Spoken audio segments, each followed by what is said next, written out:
taking shots at the enemy. I'm gonna make it to the top, leave a legacy. If I got something to say, you better let me speak. Turn it up a new degree, bitch, you ain't seen anything. I pop off with the new. 자, 그러니까 이렇게 엄중하고 의미 있는 날에 우리 저 대한민국의 안보하고 국방을 지키는 여러분들이 저희들과 함께한다는 건 우리 모두가 진짜 애국자라고 저는 생각을 합니다. 박수 한번 주시죠.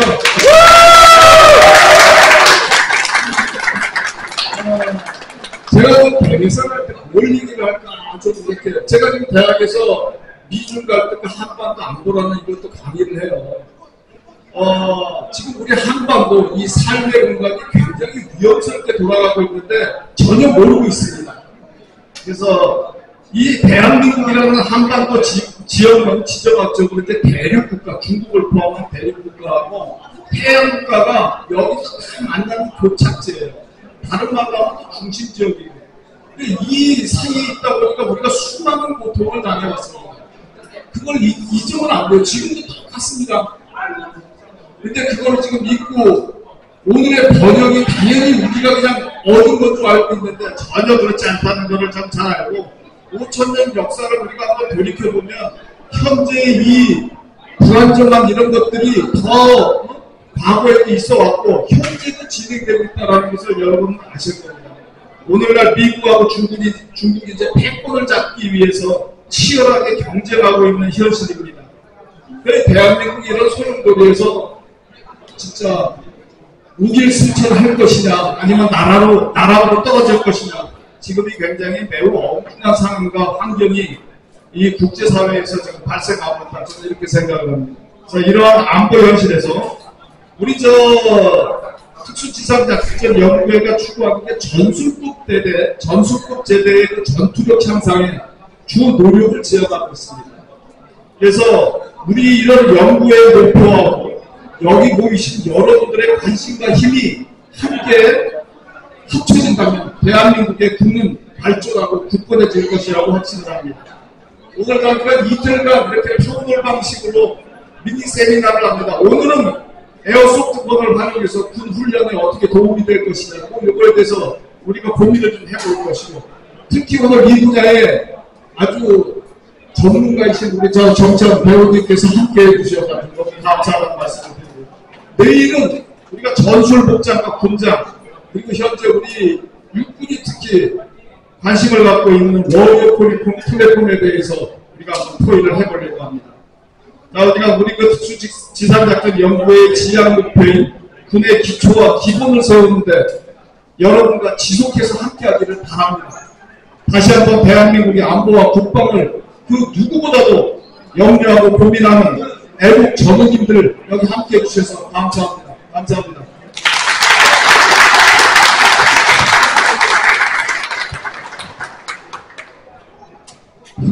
자, 그러면은 이제 행사의 두 번째라고 할까? 이 본 발표의 세션 1이 되겠습니다. 에어소프트건을 군의 훈련에 어떻게 쓸 수 있을까? 얼마나 이게 유용한가? 여기에 대해서 먼저 토론을 나눠볼까 합니다. 지금 마이크를 정찬 게스트님께 넘겨드리겠습니다. 아니, 이게 바로 저한테 이렇게 넘어오시는 제가 딱히 할 얘기가 있어요. 네. 제가 처음 제일 받고 되게 고민스러웠습니다. 에어소프트건을 군훈련에 이용할 때 얼마만큼 이점이 있을까.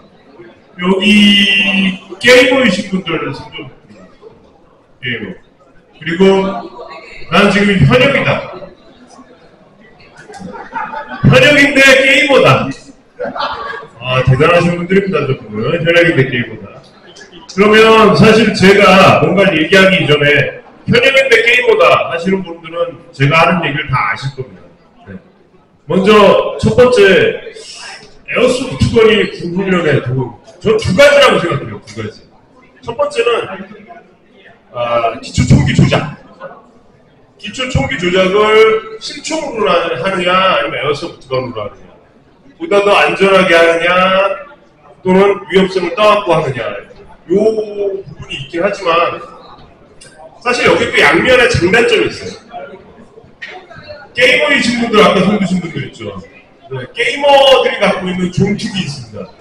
총구 방향 아무데나 돌리거나 그리고 게임 직전에 0점을 잡거나 호법을 조절할 때 그저 사람이 없으면 다 쏴대는 그런 나쁜 버릇을 갖게 되는 게 이제 게이머의 종특인데 뭐 그럼에도 불구하고 요즘 많이 또 변해가요. 그렇지 않은 게임도 있고 에어소프트건을 했을 때 내가 좀 더 주지하느냐 주지 못하느냐 이 두 가지 방향성이 있어요.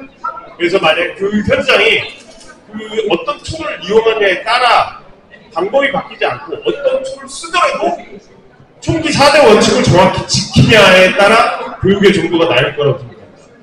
그리고 또 두 번째, 처음 제가 기초 총기 조작에 대해서 말씀드렸죠. 그리고 여기서 가장 궁금해하시는 부분들이 있을 거라고 생각해요. 에어소프트건이 군훈련에 유용하냐? 저는 현대전에서 가장 우리 군이 취약한 부분이 CQB 또는 시가전이라고 생각해요. 여전히 특수부대는 뭔가 백리, 천리 뭐 이런 것들을 산악지형을 기동을 해야 되고 또는 뭐 그런 훈련에 특화되어 있지만 이제 남한이라고 얘기해도 네. 남한은 도시화가 됐습니다. 서울을 중심으로 방어 불가능해요. 네, 주변 유성도시 아주 빽빽하게 있기 때문에 이건 도시와 아파트 단지와 단지를 타고 여기서 수원에서 천안에서 대전까지 넘어갈 수 있는 시대가 되어버렸어요. 네. 그리고 자동화, 기계화 사장들이 넘어오면 만약에 도로를 블락을 제대로 못한다면 무해도로, 기타 등등 순환도로까지 다 합치면 순식간에 이동을 합니다. 즉, 결국 중심을 중심으로 시가전이 펼쳐질 수 있는데 거기서 뭘로 훈련을 한다? 공포탄? 또는 우리가 얘기하는 레이저? 아니면 거기서 훨씬 비싼 시뮬레이션? 그래서 이 얘기를 듣고 시뮬레이션 탄을 좀 공부를 해봤어요. 공부를 해봤는데 역시나 라이플도 실총을 쓸 수는 있지만 시뮬레이션 탄 자체의 사거리가 얼마나 될까요? 써보신 분들 아무도 없죠. 저도 못 써봤는데 써본 사람과 그것을 수입 제조하려고 하는 회사와 직접 얘기를 해봤습니다. 라이플이 유효 사거리가 40m 그래서 50m 미만입니다.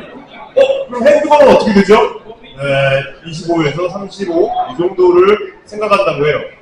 그러면 여러분들이 갖고 계신 에어소프트건 300의 20탄에 목매지 마시고요.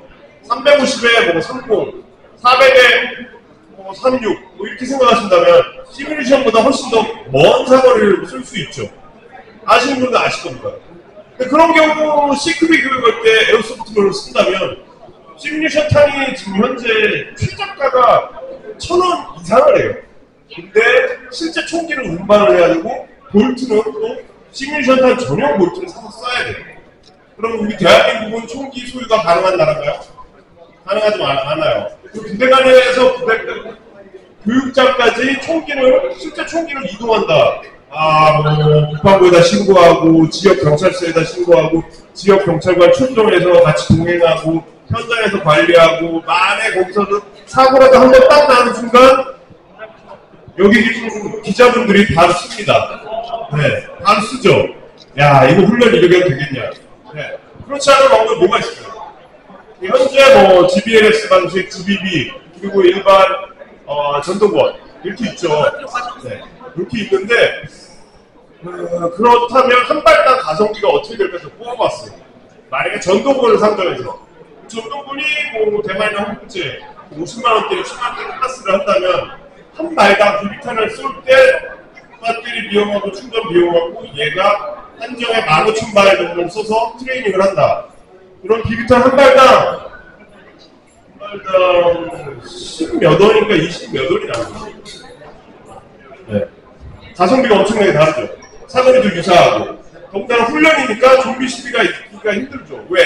내가 이 훈련을 제대로 맞춰야 전장에 가서 죽든지 말든지 내 팔이 공세골절이 되든지 벤틀가 공세골절이 되든지 그걸 파악할 수 있기 때문에 그게 트레이닝이고 아무리 점수에 고가된다고 쳐도 좀비 짓을 하면 실질적인 훈련이 될까요? 안 될 거란 말이에요. 오히려 현역한테 동기부여가 좀 더 심각하게 갈 수 있다고 생각을 해요. 여기까지는 제 뇌피셜로 써본 얘기고요. 나머지 이런 얘기를 가지고 다른 분들의 현역을 오래 계셨다든가 또는 그럼에도 불구하고 에어소프트건을 만드시는 분들의 얘기가 더 나와야 될 것 같습니다. 저는 이 정도로 떡밥을 던질게요. 네, 감사합니다. 지금까지 정찬 게스트님이셨습니다.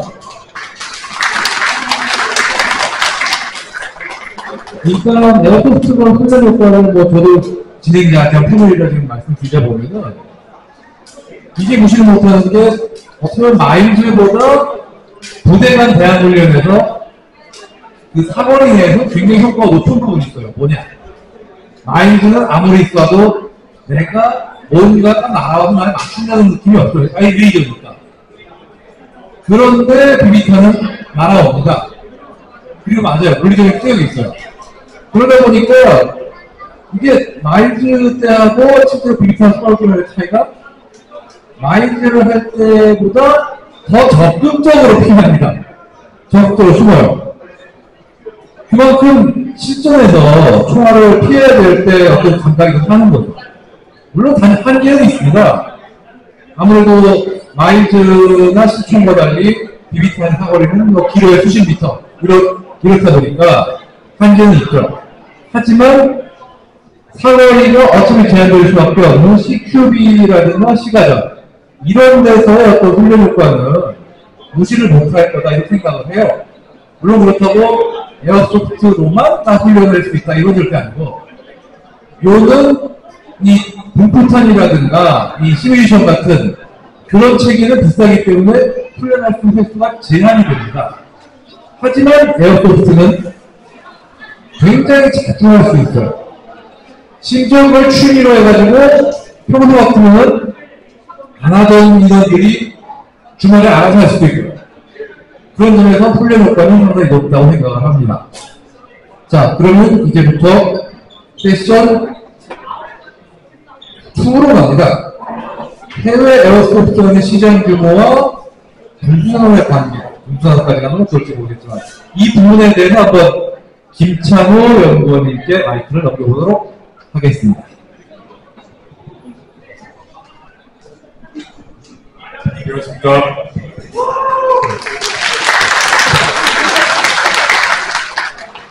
플래툰 매거진 기자이고 동시에 렉서케이의 이관용 의원이 김청규라고 합니다. 반갑습니다.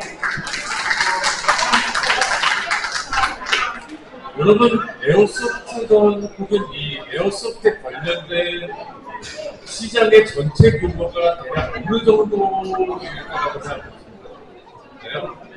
혹시 답변해 주실 분들이 있으면 해주시기 바랍니다.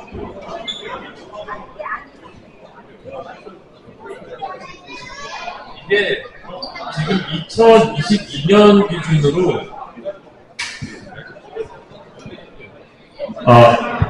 2022년 기준으로 전 세계 글로벌 에어소프트 시장의 규모는 18억 달러입니다. 어마무시하죠? 18억 달러고 성장률이 연평균 CAGR이라고 합니다. 연평균 성장률을 지금 8.6%로 보고 있습니다.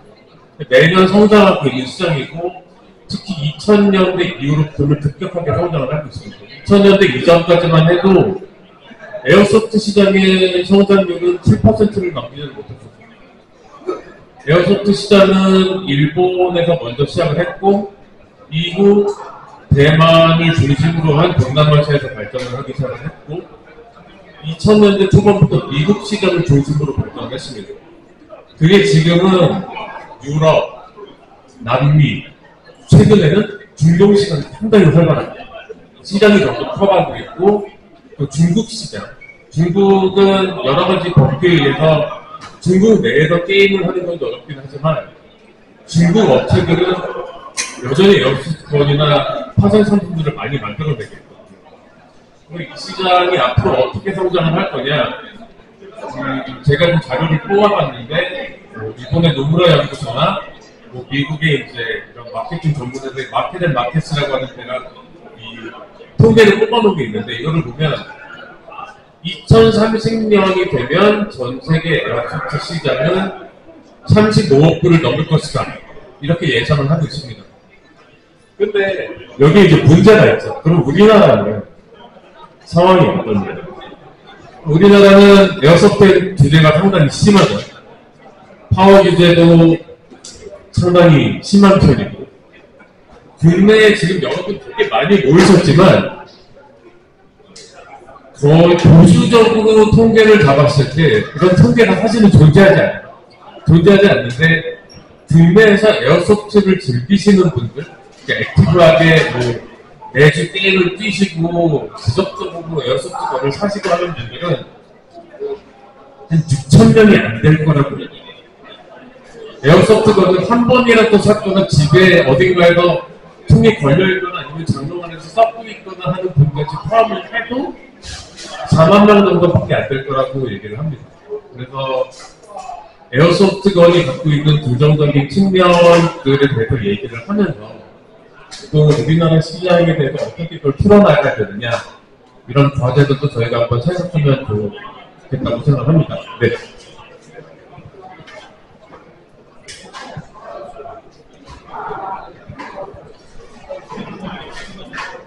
예, 에어소프트 훈련이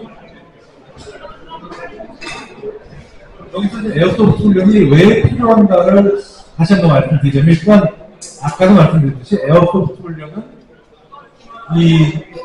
그냥 훈련 말고 부대간 대항, 그러니까 폴스 포스라고 그러죠. 부대끼리 정해진 시나리오 없이 실제로 고정을 해가지고 누가 있는 거죠. 부대간 대항 훈련에서는 가장 가성비가 높은 훈련이에요.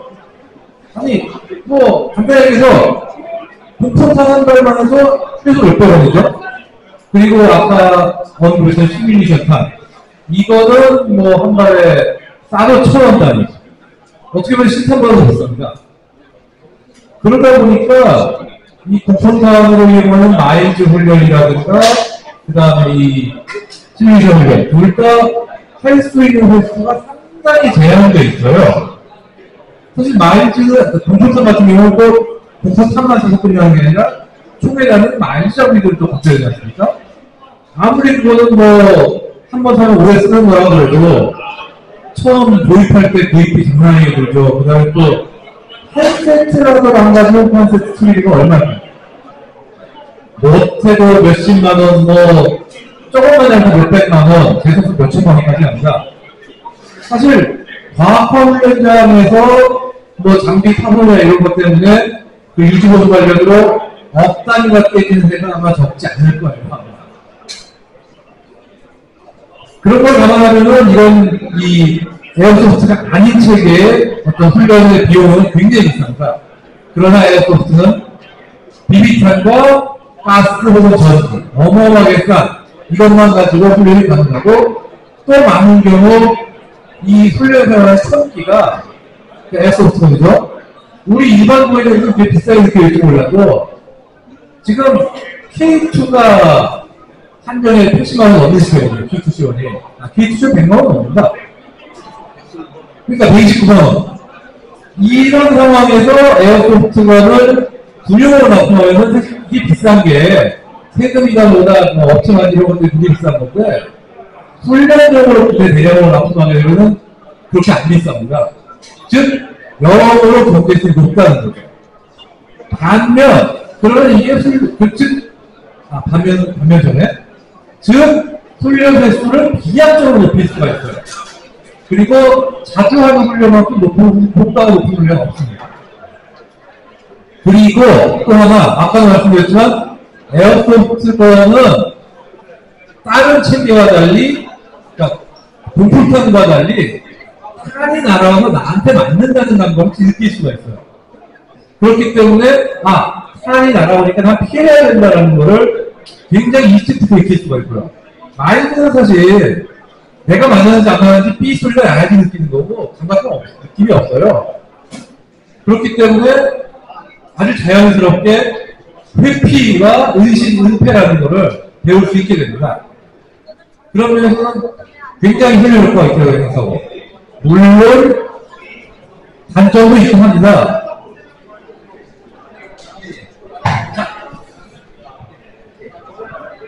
단점도 있습니다.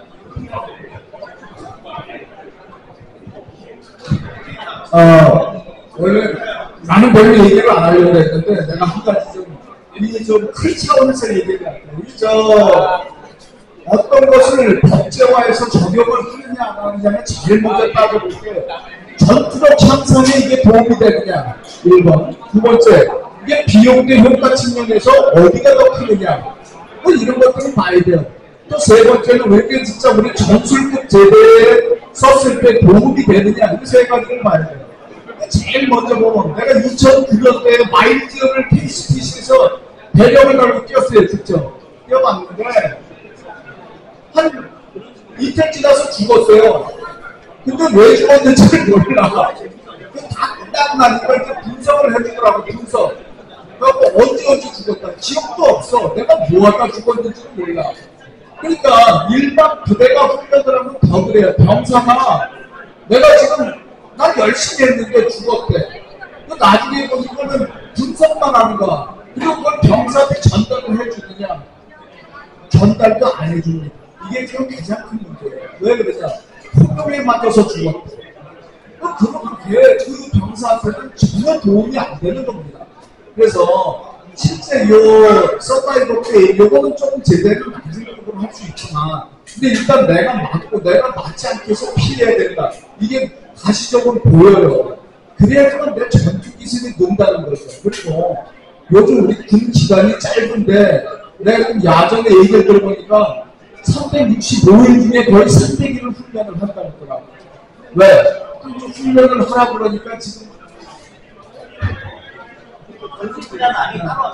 너무 문제가 많다고 그래요. 그래서 이런 것들을 좀 우리가 좀 정리를 해서 내가 할 얘기는 더 많지만 뭐 여기서 좀 정리를 하겠습니다. 그래서 결론적으로 서바이벌 게임은 도입하는 게 필요하다는 생각을 합니다. 뭐 법제화해야 되는 것들이 있지만 그거는 그 다음 문제라고 생각을 합니다. 이렇게 저는 이 정도로 이해했습니다. 자, 그러면은 어디 보자. 한 시간. 자, 그러면은 이제 에어소프트만을 활용한 군사교육에 조금 더 디테일한 사례를 한번 다뤄볼까 하는데 잠시만요.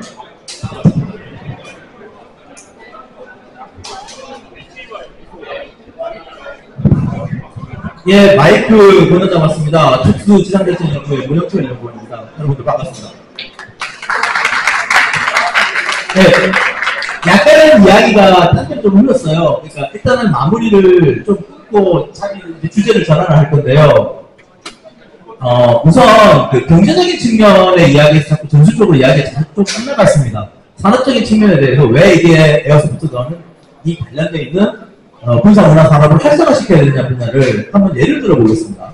여러분들 사용하고 있는 브랜드 중에 제이테크라는 회사 제품이 있는 분들은 아마 있을 거예요. 한 20년 전쯤에 꽤나 유행을 했던 대만 업체거든요. 원래는 에어소프트는요, 그 레플리카 부품들을 만들던 작은 회사였는데 이 회사가 주일 미 해병대에 납품이 되기 시작하면서 군수업체로 크게 성장하게 됩니다. 원래 대만도 저희들 제가 이제 전시물들을 갖다 놨지만 그 피복이라든지 개인 전투 장구류에 대한 규제가 되게 심한 나라였습니다. 하지만 이 부분을 풀기 시작했어요. 왜냐? 국가의 세금으로 만든 관용품이 아닌 제품을 굳이 통제할 필요가 있나요? 이유는 간단합니다. 군의 세금으로 만든 것들은 법률적으로 통제를 하지만 그와 다른 물건들은 오히려 활성화시켜서 국내 기반 산업을 키워서 오히려 경제적인 힘을 키우자는 방향으로 흘러나갔죠. 사실 그래서 대만의 아까 전에 말씀드린 규모 14억 달러라든지 30억 달러 터진다는 그 규모의 대만 업체들이 비중하는 게 되게 큽니다. 되게 발전했죠. 우리하고 비슷한 상황이에요. 인구 2천만의 조그마한 나라지만 이 산업을 거의 통치하다시피 있고 이제는 여러분들 알리익스프레스 많이들 하시죠? 보고 있던가요? 에어소프트 관련된 것도 되게 많이 나오지 않습니까? 중국마저도 그렇게 하고 있어요. 그러니까 우리는 징병제 국가로서 그리고 다양한 물자를 다들 50만 명에 대해서 보급을 해야 되는 나라인데도 불구하고 그러다가 다들 연성합니다. 그러다 보니 가격이 싸질래야 싸질 수가 없죠. 그러면 분담 물자들이 어떻게 될까요? 최저가 1차적으로 가게 되면 품질이 나옵니까? 안 나옵니다. 규모가 커져야만이 경쟁이 발생하고 경쟁에서 품질이 올라가고 가격 경쟁이 붙어요. 그래야 자연적인 시장 가격을 가지고 납품이 들어가는 구조가 돼야 되는데 이런 구조들이 안 되는 문제들이 결코 많다는 거죠. 그 부분은 에어소프트건과 마찬가지로 적용되는 군복 및 군장구에 관련된 법률을 개정할 필요가 있다. 그래서 아무나 군복을 입고 돌아다니는 거는 통제를 해야 됩니다. 하지만 에어소프트 게임을 하는 경기장이라든지 플래툰 같은 군사문화 행사장이라든지 이런 것은 정확한 규정을 만들어서 이 공간 내에서는 이러이러한 복장을 본인들의 현역이라고 사칭하지 않게끔, 오인하지 않게끔 하는 범위 내에서 허용을 한다든가. 그래서 이 시장이 확대가 되면 그게 바로 군의 끝난 물자로 베니핏이 돌아가게 되는 이런 통치한 방법이 되는 거죠. 이런 경제적과 군사적인 군사 물자의 발전을 이걸 하기 위해서 우리들의 군사 마니아들은 그런 부분의 인식을 가지고 여러분들이 목소리를 내셔야 되는 거예요. 여기 아까 보니까 생도도 들어와 계시고 현역 가부님들도 계시고 병도 계시고 전역하신 예비역분들도 계시는데 이런 문제에 대해서 우리가 좀 더 그동안 우리가 단합받았어요, 싫어요, 안 좋아했어요, 너무해요 라고 하지 말고 돈이 되지 않습니까? 라는 논리로 우리가 우리의 투표권을 발휘해야 되지 않을까. 그래서 일단 이 부분을 정리를 하고 3섹션을 이어가도록 하겠습니다. 네. 감사합니다.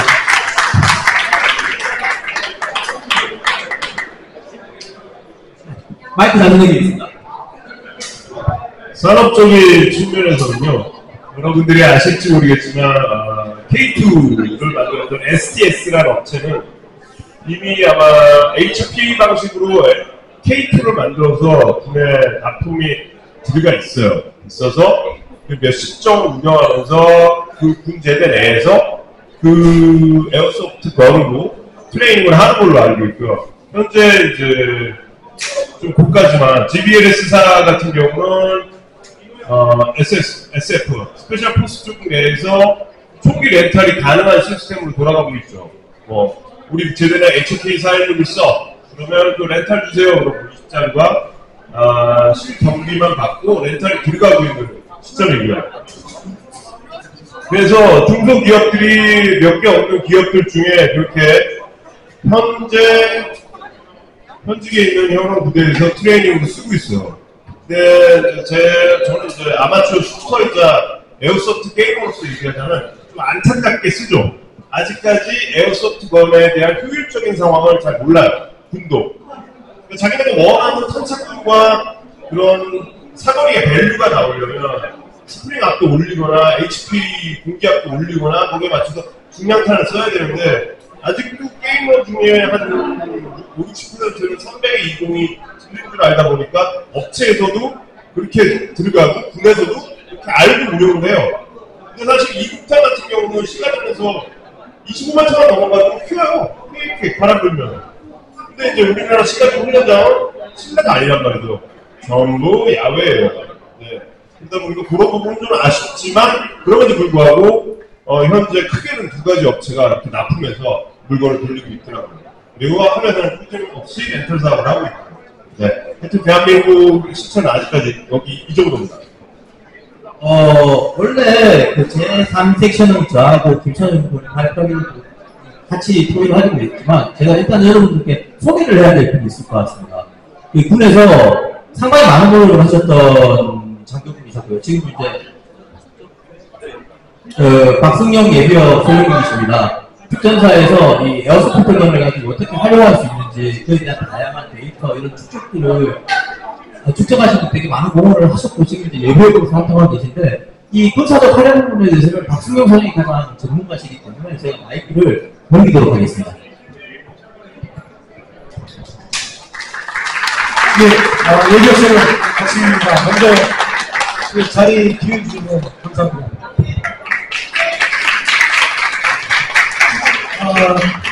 제가 22년 군생활을 하면서 특전사에서만 18년을 했습니다.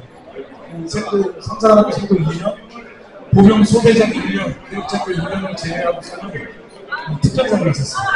근데 이제 말씀하셨던 것처럼 아마 이 지휘관의 승인을 받은 상황에서 이 제대로 된 훈련장에 이 부대의 교육훈련 계획에 정확히 반영을 해서 아마 우리 군 훈련장에 비비탄을 제일 많이 뿌린 사람은 제가 아닐까 싶습니다. 지금 저기 제일 좌측에 계신, 여러분도 보시고 우측에 계신 젊은 장군님께서 이 특전사의 르네상스를 이루신 지휘관을 많은 명성을 갖고 계시거든요. 당신께서 지휘하실 때 저는 국제평화재단에서 지역대장 임무를 수행했고, 거기서 이제 CQB, FUT, 어플지역 전투라는 이 과목과 과제를 처음으로 797이 단독으로 하던 것이 아니라 모든 특전여단, 모든 팀을 대상으로 교육체계를 만들어서 교육을 해왔습니다. 그때 이제 사령관님께서 지시를 하셔서 민간 군사 동호회원들과 같이 해봐요. 이 친구들은 정말 전문성을 갖고 있는 친구들이고 아는 게 많다. 지휘관이 이게 수명하고 이제 제가 여기 계신 여러분들이랑 같이 훈련 프로그램을 만들어서 처음에 이제 주말 시간을 이용해서 저희 대원들과 민간인들이 이렇게 모의교전을 하는 과제를 해서 실습을 했었습니다. 그때 느꼈던 거는 앞서 말씀하신 것과 같이 아무래도 게이머들은 잘 아시겠지만 이렇게 처음 하는 인원들이, 특전사 인원들은 처음 하는 인원들이 많다 보니까 쉽게 말씀드려서 게임이 안 됩니다. 근데 이게 오전 실제 훈련을 하다 보면은 이 흐름과 이 루틴을 이해를 하고 오후가 되면 오히려 체력적으로 우수하기 때문에 이 오전에 배웠던 것을 갖고 이제 압도를 하는 그런 모습들을 많이 봤어요. 그래서 제가 지금 느끼는 것은 에어소프트 게임이라는 게 왜 군대훈련에 필요한가? 딱 하나입니다. 전술적 과호 판단 훈련을 할 수가 있습니다. 내가 이 상황에서, 이 지형에서 적의 배치가 어땠고 또 내 아군의 위치가 어땠는데 이게 안 되니 내가 죽었다. 이 전술적 과호 판단 훈련을 할 수 있다는 것이 가장 큰 가치가 있었습니다. 그렇기 때문에 이분들이 이 전장 상황 위치에서 적의 위치, 그리고 지형, 그리고 나와 내 아군의 위치, 상황 전파 이런 것들을 복합적으로 하게 되고, 또 마일즈와 달리 준비 소요 시간이 길지가 않습니다. 장비를 갖고 약간 호흡 조정을 하고 조직적만 맞추는 건 바로 팀으로 할 수 있는 장점. 그리고 아까 말씀드린 것처럼 마일즈나 시뮬레이션은 보이입니다. 굉장히 있습니다. 쉽게 말씀드려서 제가 제 BM 탄약인 210번의 목적 확률을 묘사하기 위해서 불과 비비탄이면 3,000원이면 될 것을 시뮬레이션을 쓰면 21만 원이 필요합니다. 그것도 딱 한 번밖에 훈련을 못하는 겁니다. 그럴 바에는 차라리 적은 예산에서 효과적으로 훈련을 하면서 순간순간 내 전술적 과학 판단을 함으로써 실제 전장 상황에서 이런 일이 있을 수 있겠구나. 이 상황에서는 내가 이렇게 행동하면 안 되겠구나. 이것들을 배울 수 있는 게 가장 중요한 것 같습니다. 쉽게 얘기해서 이제 저희가 보고로 나온 K2, K1에 5.56mm 탄, 즉 발사체가 나가는 탄약을 집어넣고 누군가를 겨누거나 격발할 수 없습니다. 그거를 대체해서 안전하게 할 수 있다는 것. 그게 에어소프트만의 가장 큰 장점인 것 같습니다. 또 이것이 도입되기 위해서는 좀 강조시키고 드리고 싶은 게 단순히 비비탄만 주고 비비탄만 주고 훈련이 되는 게 아닙니다. 훈련의 평가 기준이 달라져야 될 것 같습니다. 예를 들어서 많이 죽인 사람이 우수한 평가를 받는 게 아니라 각각의 상황에 대해서 내 전술적 과오가 뭐였다라고 해서 그 리포트를 정확하게 쓰는 사람들이 좋은 평가를 받는 훈련 체계, 그리고 쓸데없는 그런 어떤 승부욕 때문에 내가 소위 맞았는데 피탄당해서 좀비가 되는 상황이고 뭐 게임을 이용하거나 이런 게 아니라 정말 건전하게 지금 이 상황에서 내가 기격되기 때문에 난 어떤 행동을 해야 된다, 이런 것들이 저변화되고 건전한 문화로서, 훈련 문화로서 정착이 된다면 에어소프트론이 들어왔을 때 아마 중대급, 보병부대 중대급 이하 전술에서 아주 효과적으로 이렇게 훈련이 될 것 같습니다. 다시 한번 여기 계신 분들께서 오늘 이 자리에서 나온 말씀을 기반으로 해서 많은 곳에 이야기를 해주셨으면 좋겠습니다. 제가 군생활 22년 마치면서 가장 귀했던 건 제 전우들이었습니다. 한 번 가르쳐줬으면, 혹은 한 번 활수를 깨줬으면 안 다쳤을 텐데, 안 죽었을 텐데, 이런 생각을 하면서 살기에는 군생활이 너무 짧고 또 그 사람들의 역량이 너무 아깝습니다. 저는 보다 건전한 방법으로 훈련을 하겠다 하는 목적으로 에어소프트건을 도입하는 데 있어서 여러분들께서 여러 지지해 주시고 또 여러 매스컴을 통해서 접촉해 주시고 관심 가져주시면 좋겠습니다. 이상입니다.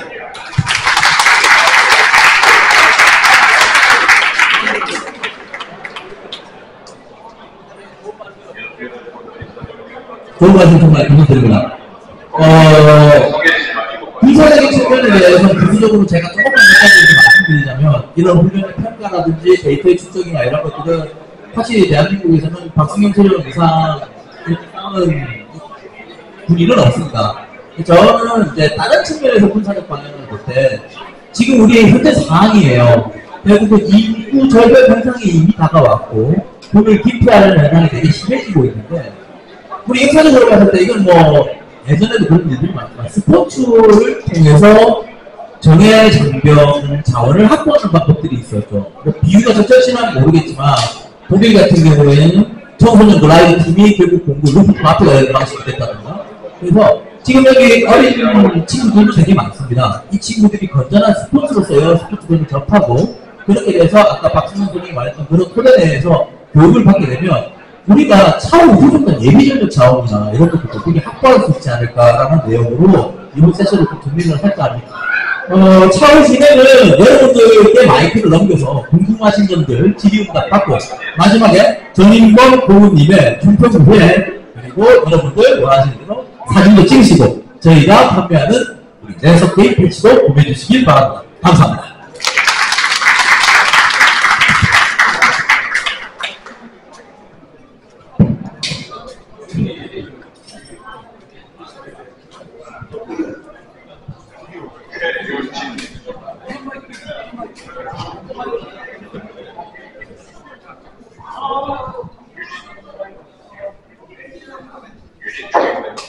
마이크를 찾으시는 분 동안 잠깐 촉촉하게 좀 제 의견을 좀 더 말씀드리자면, 그렇다고 해서 에어소프트가 모든 보병의 지상 작전의 훈련을 다 대체할 수는 없습니다. 그러니까 저희가 이제 에어소프트의 장점을 얘기하면서 시뮬레이션이나 마일즈에 대한 단점을 많이 지적을 했지만, 시뮬레이션과 마일즈는 사실 에어소프트건으로서는 절대로 만들어낼 수 없는 경험을 제공을 해줘요. 시뮬레이션 같은 경우는 오래 맞았을 때 타격이 확실히 틀립니다. 되게 물론 실탄만큼은 아니지만 그런 부분이 있고, 마일즈 같은 경우는 공포탄을 사용을 하기 때문에 이게 또 역시 실총 같지는 않지만은 화약이 터지고 폭발음이 일어나고 반동이 일어나고 카메라가 눈에 띄고 약간 이런 현상들, 혹은 총이 걸리는 현상들, 이런 것들을 경험하면서 할 수가 있는 거죠. 그래서 제가 보기에는 이걸 유기적으로 해야 될 것 같아요. 에어소프트로만 다 대체할 수가 없고. 그렇다고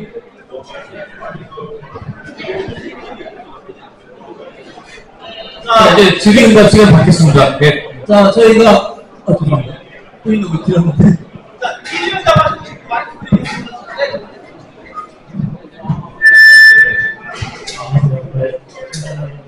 마일즈 훈련이나 그 비비탄 훈련이 공통적인 문제로 생각되는 게, 결국 그 원래라면 은폐할 수 없는 그런 일체 은폐하던 버릇 같은 게 생길 수 있다고 생각을 해서, 그런 거를 어떻게 해결을 할 수 있나, 그게 궁금합니다. 예. 그거는 어쩔 수가 없어요. 한계입니다. 애당초 모든 훈련을 100% 실전 처리할 수는 없는 거고, 그러다 보면은 각 무기 훈련 체계들의 특징을 이해해서 그거가 실전과 어떻게 다르다라는 거를 늘 그 훈련을 직접 수행하는 부대원 및 지휘관, 그리고 그 훈련을 주관하는 어떤 심판이라든가 그러니까 주관 간부들, 이 사람들이 다 이해하고 최대한 실전하고 비슷하게 맞추는 노력을 하면서 해야 돼요. 애당초 훈련을 이게 우리 부분이 나쁜 버릇 중에 하나가, 예를 들면은 뭐 시뮬레이션을 하자 그러면 시뮬레이션 하다가, 아니면 마일즈가 좋다 마일즈를 딱 갔다가, 아니면 에어소프트 좋다 에어소프트 한마디로 하나에 쫙 쏠리는 그런 경향이 있거든요. 근데 모든 훈련에는 하나로 100% 해결되는 건 없어요. 여러 가지 섞어가면서 장단점을 다 이해하고 그러면서 그거를 다 감안해가면서 맞춰서 하는 수밖에 없습니다. 그거를 에어소프트건은 뭐 시초 실탄처럼 응원패가 안 된다. 그렇다고 실탄 쓸 수는 없잖아요. 마일즈도 마찬가지로 실탄처럼 응원패가 안 되지만 그렇다고 실탄처럼 똑같이 할 수는 없는 거고 결국 그거는 이거를 게임이다라고 해야 되고 훈련이기 때문에 이걸 최대한 실제랑 비슷하게 맞추려면 우리는 어떻게 노력해야 되나 그걸 같이 병행해야 된다 이렇게 합니다. 그래서 그 해외 타군들 같은 경우에는 뭐 우리나라에는 그게 없는 건 아니지만 항상 일정 수의 부대가 마일즈를 갖고 훈련을 할 때 보면 그 통장관들이 한 3-4명씩 따라다닙니다. 우리나라는 그 통장하는 수가 좀 적은데 이 통장관들이 하는 거는 뭐냐면 이 친구가 은폐를 지금 엄폐를 하고 있었는데 그 총을 못 쏘는 상황인데 쏘고 있네? 그럼 자기 건방지를 가지고 이 친구가 쏘는 거를 캔슬을 시켰거든요. 네. 그런 식으로 통제를 좀 많이 하는 편인데 우리나라는 그런 게 좀 부족하긴 해요. 네. 다음 질문하실 분 드리겠습니다.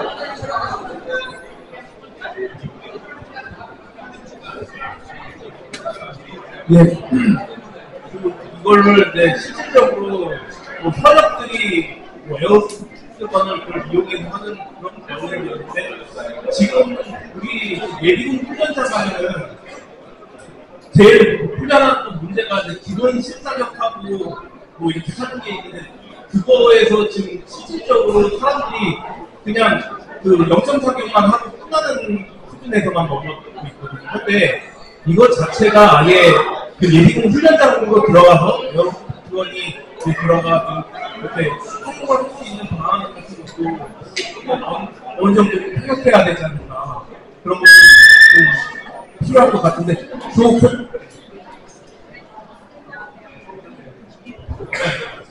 그러면 만약에 이렇게 그런 걸 실질적으로 이제 좀 정책적으로 좀 더 디테일하게 풀려면은 어떻게 해야 되는 이거에 대해서 어떤 생각을 갖고 있는지. 네, 예비군 훈련은 제가 동원단계에서 보통 실무자였기 때문에 제가 간단하게 말씀을 드리자면 일단 예산의 문제가 걸립니다. 예비군법 자체와 법령을 일단 다 바꿔야 되고요. 270만이라는 예비군 중에 누구를 집중해서 교육을 하고 이 장비를 줘야 될까에 대한 고민을 해야 되고 두 번째는 대한민국 국방 예산의 예비군 예산이 0.4%밖에 안 돼요. 가까운 일본만 해도 일본은 자위대의 예비 전력이 3만 명밖에 안 되는데 방위비의 약 4% 정도 예비 전력이 됩니다.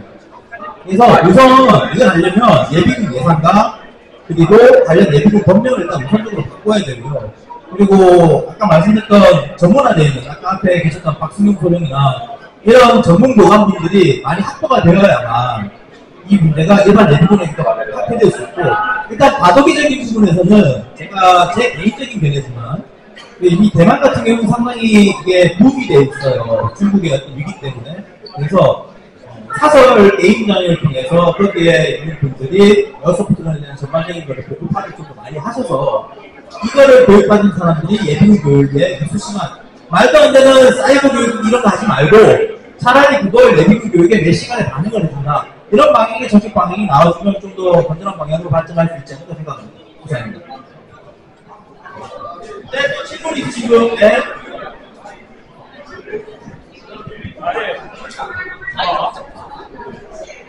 네, 저는 거기 이거 에어소프트를 거기가 나와 생각인데 차라리 그래서 그걸 정식으로 스포츠화하는 게 낫지 않을까 뭔가 그런 게 또 발표해야지 숨기지 않을까 싶었습니다.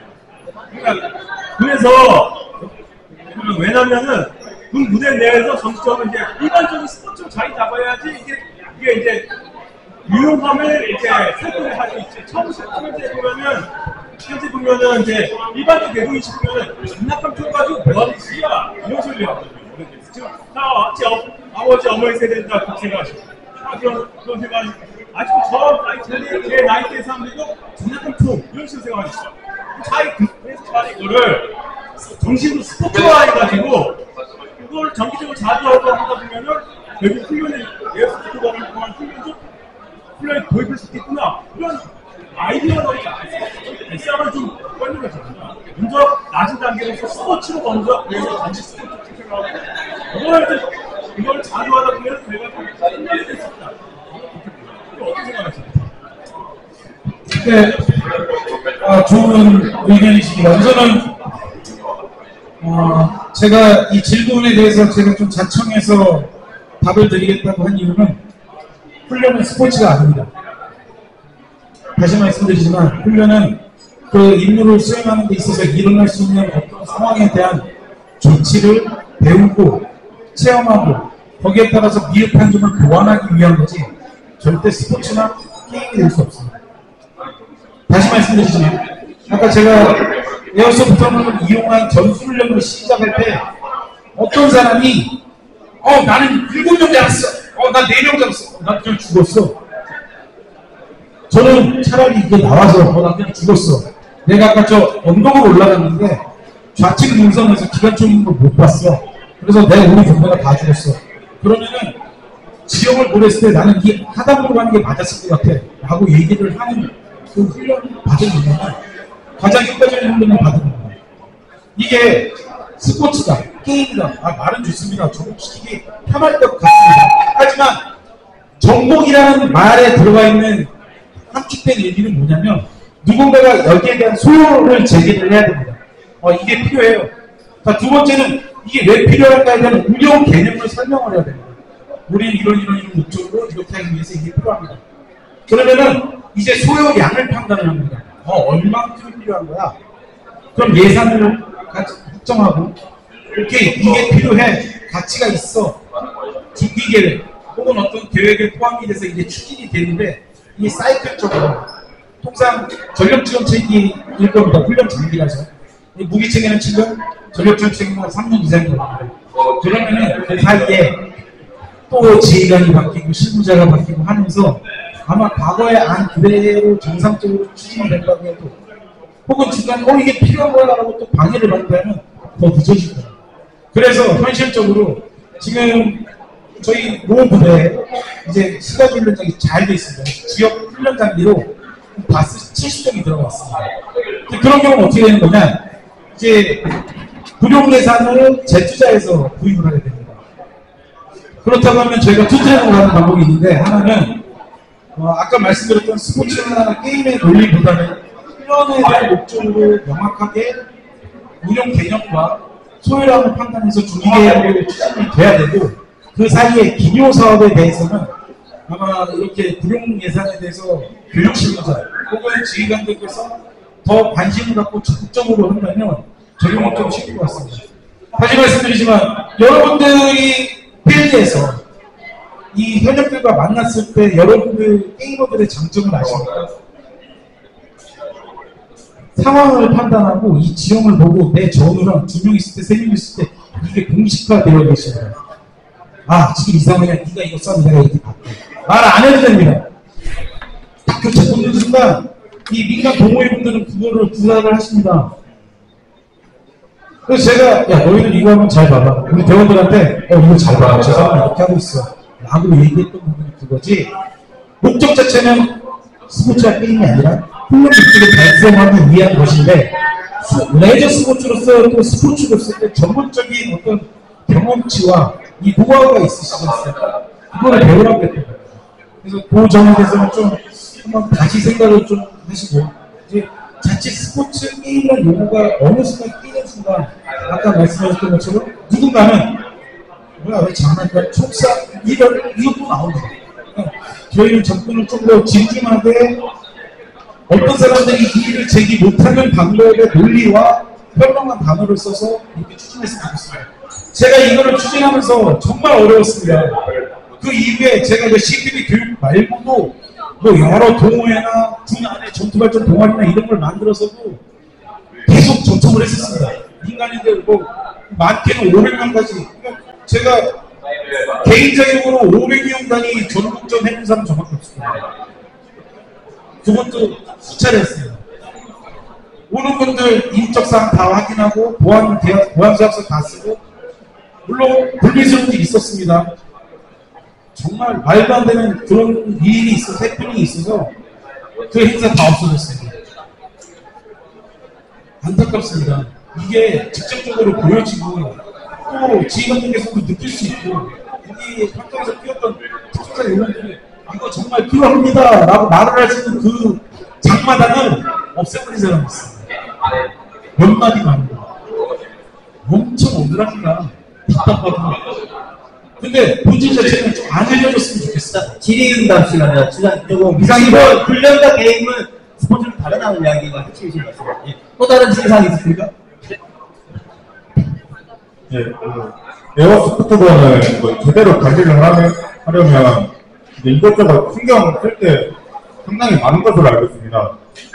야전에 만약에 이제 훈련용으로 보급이 된다면 그걸 좀 체계적으로 관리를 하고 유지보수를 할 그런 방안도 필요할 것 같은데 거기에 대해서 한번 질문을 드리고 싶습니다.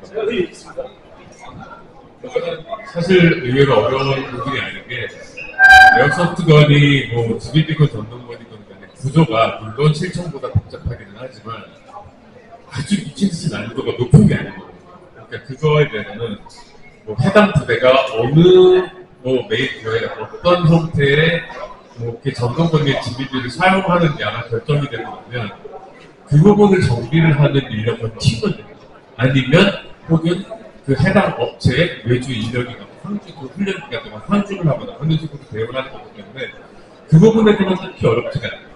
이 에어소프트건을 그런 식으로 활용을 하고 있는 해외 타병들이 있는데 보통 업체들이 다 있어요. 네. 그래서 그런 거는 좀 문제가 안 될 것 같습니다. 감사합니다. 또 다른 질의 있으십니까? 네.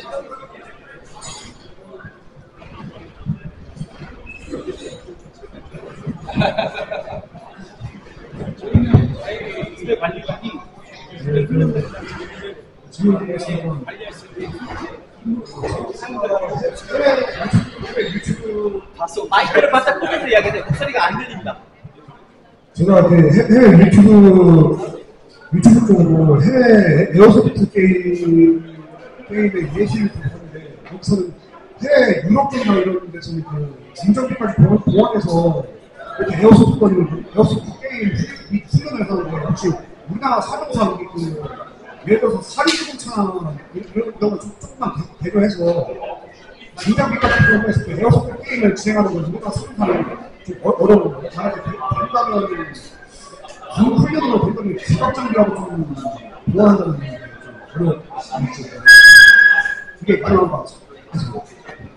그 부분에 대해서는 제가 뭐 여러 가지로 답변을 드릴 수 있을 것 같은데 일단 여러분 유튜브나 이런 데 보시면은 뭐 방금 얘기하셨던 미국이나 유럽에서 뭐 400명, 500명씩 모여서 하는 그런 밀신 게임들 됐으니까 미국 유명한 게임이라고 하면 이제 오퍼레이션 나이클러 시리즈라는 게 있고 뭐 오퍼레이션 아이린 같은 시리즈가 있는데 제가 거기서 4년간 스태프로 활동을 했었습니다. 근데 이제 얘기를 말씀을 드리자면 일단 미국이나 유럽에서도 그 넓은 필드를 확보하는 것 자체가 일단 일이고요. 그 다음에 그런 자동조종사가 ATV나 UTV 같은 거를 개조해서 사용하는 그런 운영을 하거나 활용을 하는 부분에 대해서 사실은 제약이 좀 많은 편입니다. 그래서 그런 부분들 같은 경우는 어떤 업체나 이런 게임을 주관하는 팀들이 이런 데서 마련을 해주는 게 아니고 순전히 개인이 끌고 있는 거거든요. 거의 대부분의 경우니까. 영상이 편집이 잘 됐기 때문에 제대로 장갑차 같은 것도 끌고 가서 게임을 하는 건다라고 보일 수가 있긴 한데 그 영상이에요. 실제로는 뭐 한 500명 모이면 ATV 2대 정도. 네, 이게 현실이고요. 그 부분에 있어서는 안전사고라든가 이런 부분에 문제가 많기 때문에 오늘 영상에 현혹되시지는 않으셨으면 해요. 저희 장례 정리 시간을 위해서 마지막 질의 받으려고 하는데 마지막으로 질의하실 분 계신가요? 네. 마이크를 살짝 빼게. 네, 지금 이제 비비탄총이나 뭐 시뮬레이션 그런 얘기하셨는데 일종의 뭐 각종 뭐 수류탄이 생강탄인 뭐 대전차로 캐릭터 그런 거 있잖아요. 혹시 그런 것도 뭐 훈련하는데 뭐 비슷하거나 그런 역할을 하는 뭐 장비를 뭐 마련하는 혹시 그런 생각 있으십니까? 네, 수류탄은 가스를 분화하는 수류탄이 있습니다. 네, 아주 좋은 생각이 있습니다. 제가 좀 노력을 했습니다. 아까 장비 이용한 말씀하셨습니다. 훈련단에서 그 CQB 교육할 때 저희 바라크타 장갑차 운영했습니다. 그리고 실제 그 차상 사격도 했고요.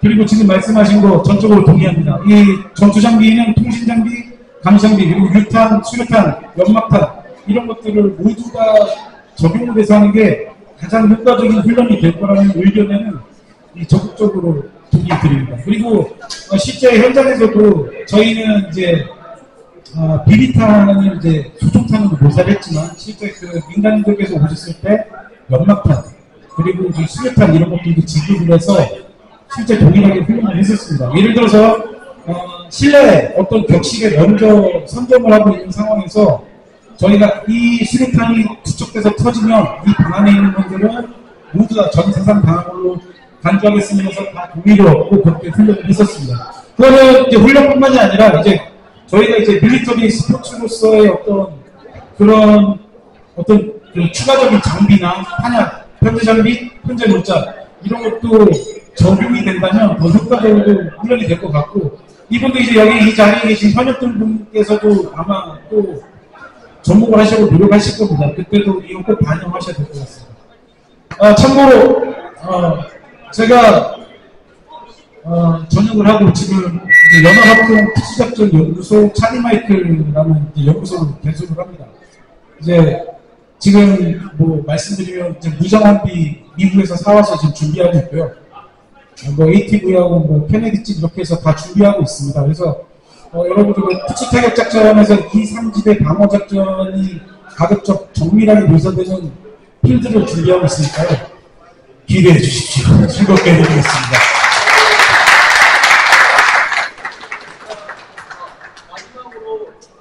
임원 사령관님 총평 들으시고 이쪽 저희 기준에 오른쪽에 레이서게이 택시를 판매하고 있습니다. 많은 구매 부탁드리겠습니다.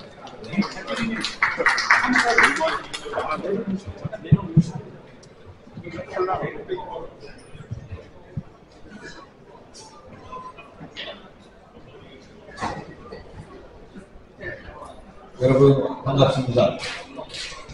우리가 사실 이 세미나를 할 때 오늘은 세미나라기보다는 간단히 코로나도 어느 정도 진정이 돼서 소모임을 갖자는 그런 의미에서 자리를 마련했습니다.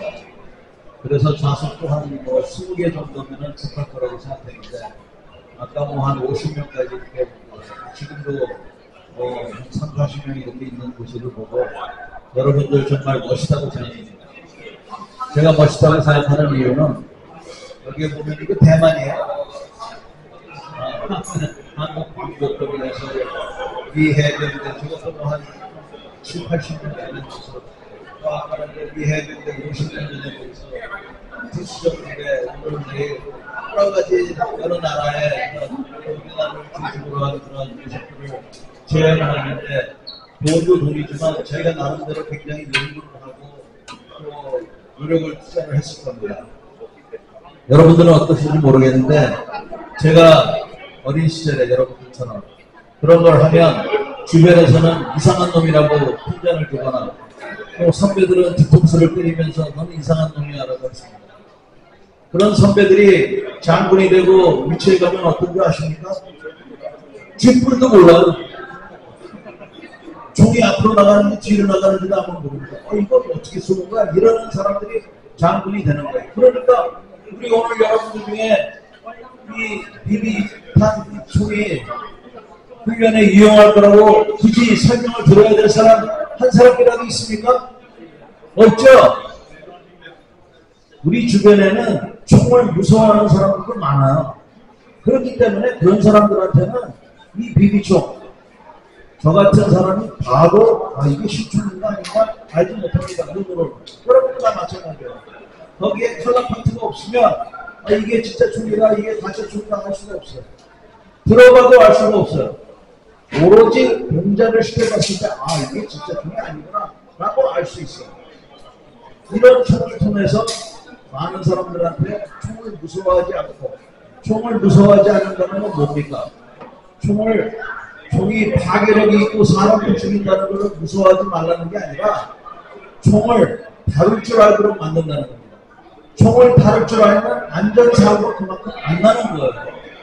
오히려 규제를 많이 해놓음으로 해서 아무것도 아닌 비비총이 지금 사람의 눈을 상처를 입히고 또 장난감으로 오용이 되고 있습니다. 그게 현재 우리나라 법이에요. 그 법을 우리가 고쳐야 됩니다. 그래서 그런 공감대를 형성하기 위해서 오늘 우리가 이 자리를 마련한 겁니다. 이 자리에서 우리 정찬 연구원께서는 여러분들에게 어떤 얘기를 했습니까? 이 비비총이 이제 어떠한 유용성이 있고 사회적으로 어떤 인정을 받는가를 설명했습니다. 우리 김찬호 연구원은 이 비비총이 현재 전 세계적으로 어떠한 인정을 받고 있는데 그거에 비해서 우리나라는 너무나 후대접을 받고 있다는 설명을 했어요. 또 김정민 장군님께서는 실제 훈련장에서도 이 비비총이 유용하다는 겁니다. 여러분들 중에 대부분은 현역 생활을 했지만 제압사격을 제대로 해보신 분 있어요? 제압사격이 얼마나 중요한지 여러분들은 아시죠? 장군들이 몰라요. 제압사격이 뭔지도 모릅니다. 우리가 그러한 제압사격을 하는 때 이 비비총의 역할이 큽니다. 저는 단언컨대 80년도에 만약에 비비총이라는 게 가용됐다면 마일스가 안 생겼을지도 몰라요. 비비총이 없었으니까 마일스가 생겨난 것이지 만약에 그때 비비총이라는 게 있었으면 마일스가 안 생겨났을 수도 있다고 생각합니다.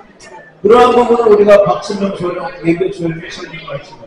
자기가 직접 써보니까 유용하더라. 그러나 이 사람들은 알아주지 않았다. 여러분, 이 문제를 누가 고쳐야 됩니까?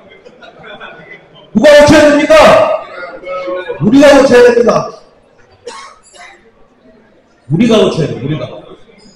그래서 여러분들이 비록 힘들고 외롭더라도 자꾸 이런 행사에 나와서 참여의식을 보여주고 주변 분들한테 얘기하고 여러분들이 갖고 있는 각종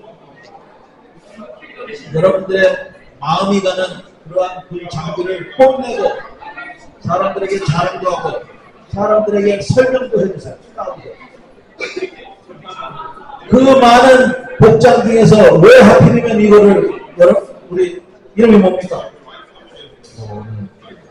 정재환이라고 하고 현재 대학생입니다.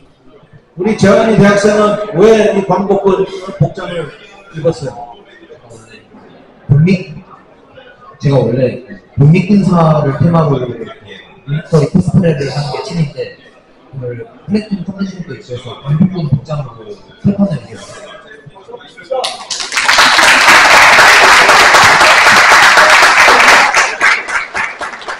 결코 젊은 사람들이 애국심이 부족한 게 아니에요. 그래서 이 세상이 뭐라고 하든지 간에 우리끼리 잘 단합을 해서 세상을 한번 바꿔봅시다. 할 수 있습니까? 예! 고맙습니다.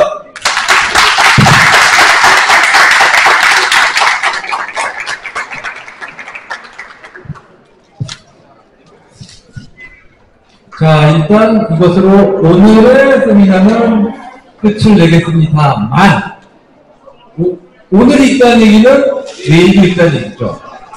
내일의 세미나는 주제가 오늘하고 똑같지는 당연히 않고요.